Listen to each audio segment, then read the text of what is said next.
Remember, the logarithm of the product of x and y is equal to the sum of the logarithm of x and the logarithm of y.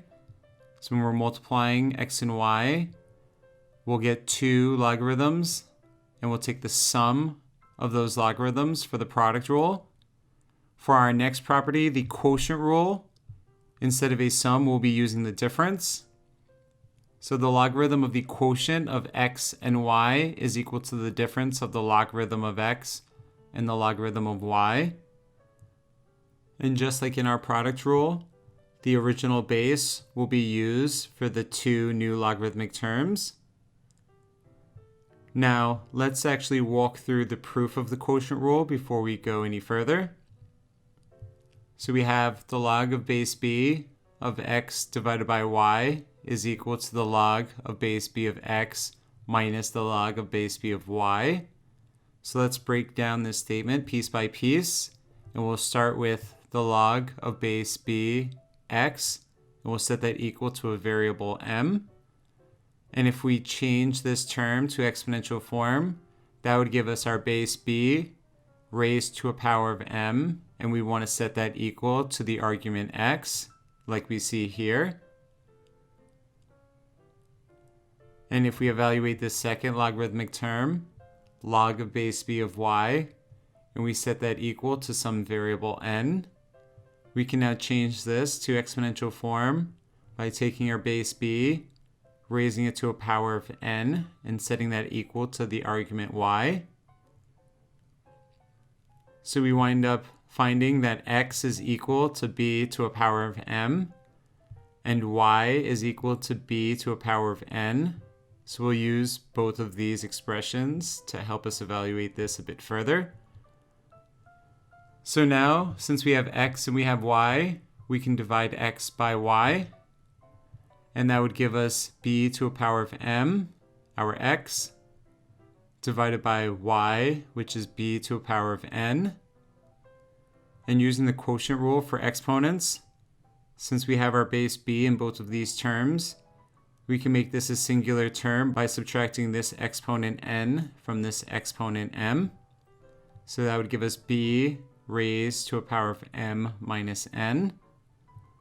And now that we have x divided by y, we can take the log of base b of both sides of this expression now, giving us log of base b of x over y, which is what we were looking for.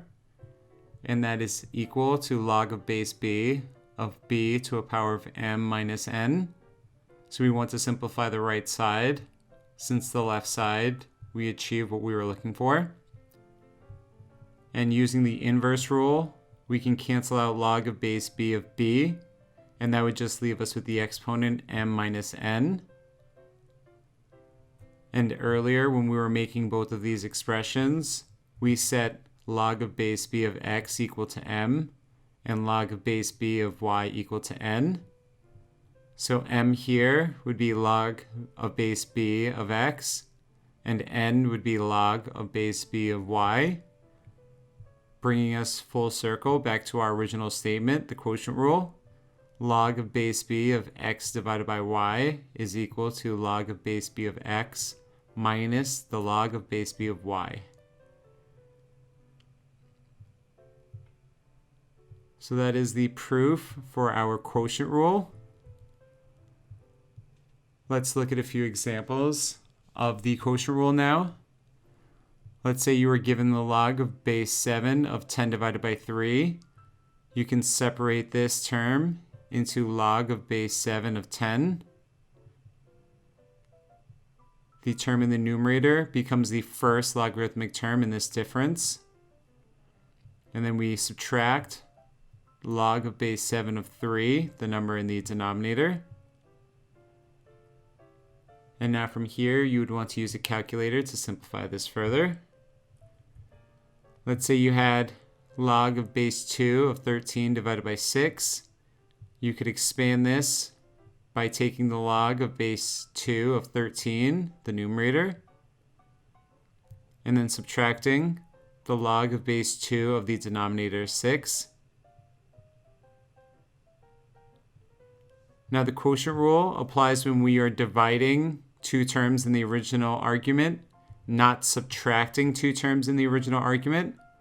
So do not confuse the quotient rule for the log of base b of x minus y.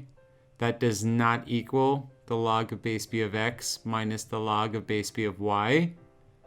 In order to separate the original argument to the difference of two logarithms, the original argument must have x being divided by y, not subtraction.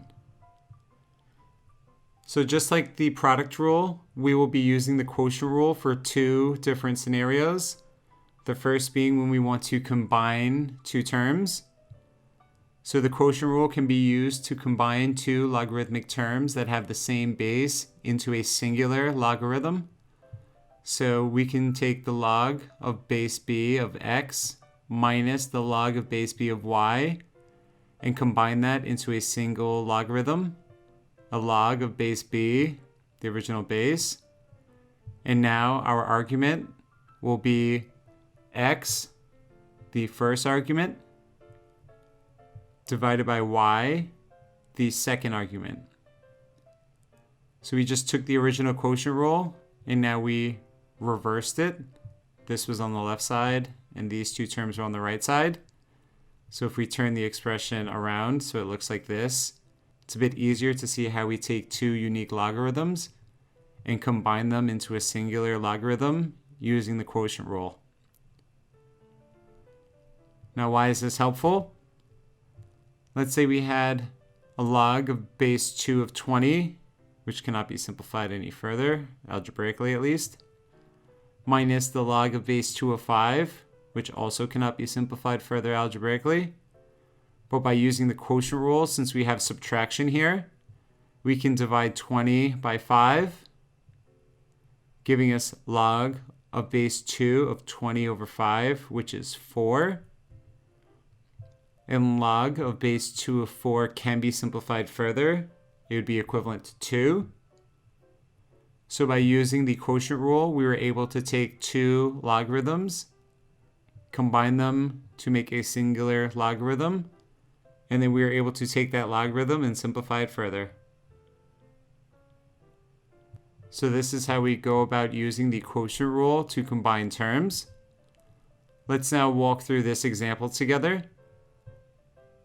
Let's say you're asked to combine the terms and simplify if possible, and you are given the log of base 3 of 36 minus the log of base 3 of 4.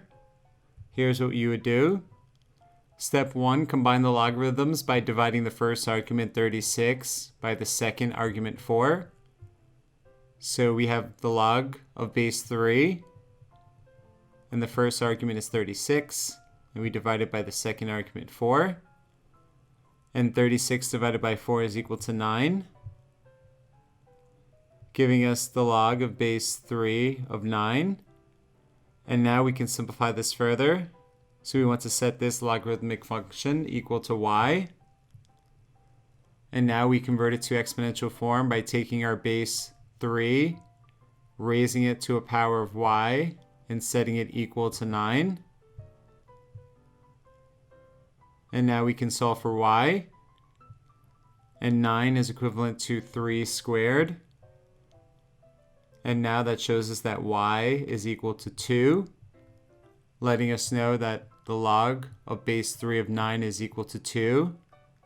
And if log of base 3 of 9 is equal to 2, that lets us know that log of base 3 of 36 minus the log of base 3 of 4 is equal to log of base 3 of 9, which is equal to 2.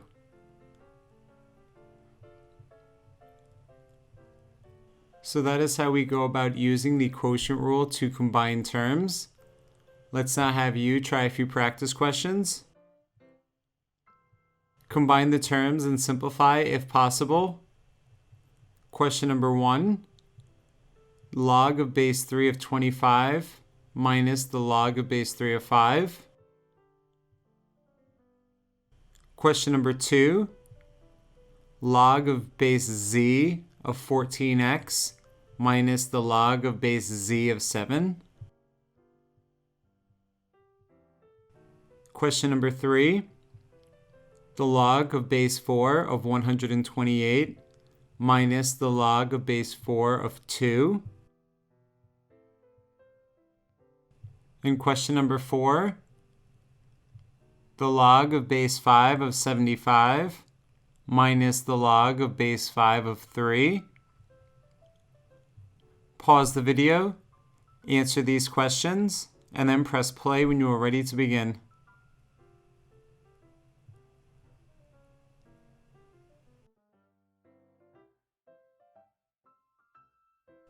Question number 1, we were given the log of base 3 of 25 minus the log of base 3 of 5.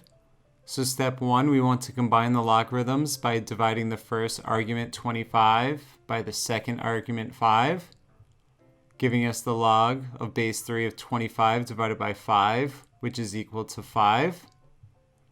So we find that the log of base 3 of 25 minus the log of base 3 of 5 is equal to the log of base 3 of 5.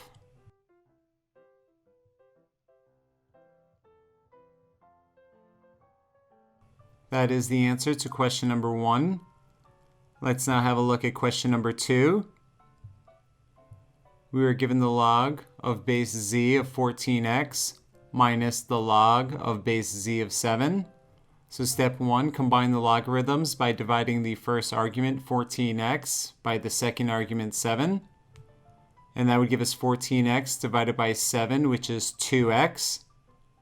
So we find that the log of base z of 14x minus the log of base z of 7 is equal to the log of base z of 2x.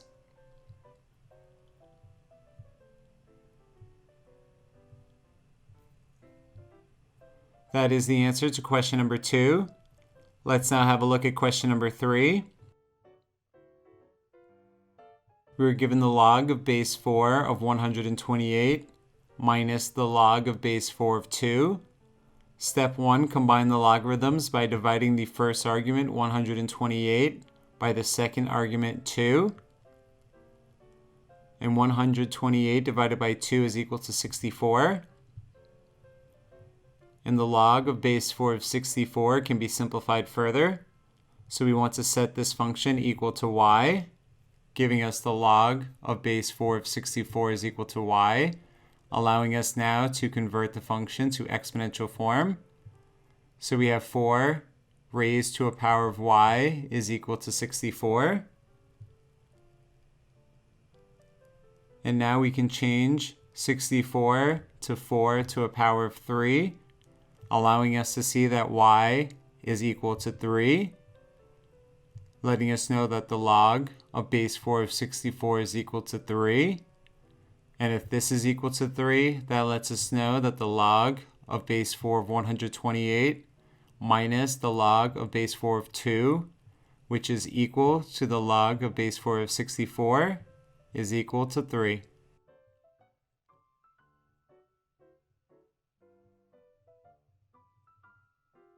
And that is the answer to question number 3. Let's now have a look at question number 4. We are given the log of base 5 of 75 minus the log of base 5 of 3. So since we are subtracting these terms, step 1, we can combine the logarithms by dividing the first argument 75 by the second argument 3.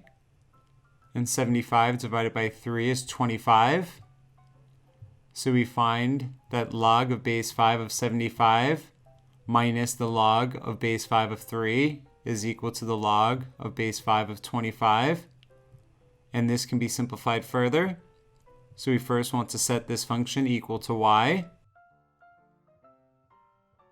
And now we can convert it to exponential form. So we take our base 5, raise it to a power of y, and set that equal to the argument 25. And now we can solve for y. So we change 25 to its equivalent 5 squared. And this allows us to see that y is equal to 2, which means that the log of base 5 of 25 is equal to 2. And if that is the case, that lets us know that the log of base 5 of 75 minus the log of base 5 of 3, which is equal to the log of base 5 of 25, is equal to 2.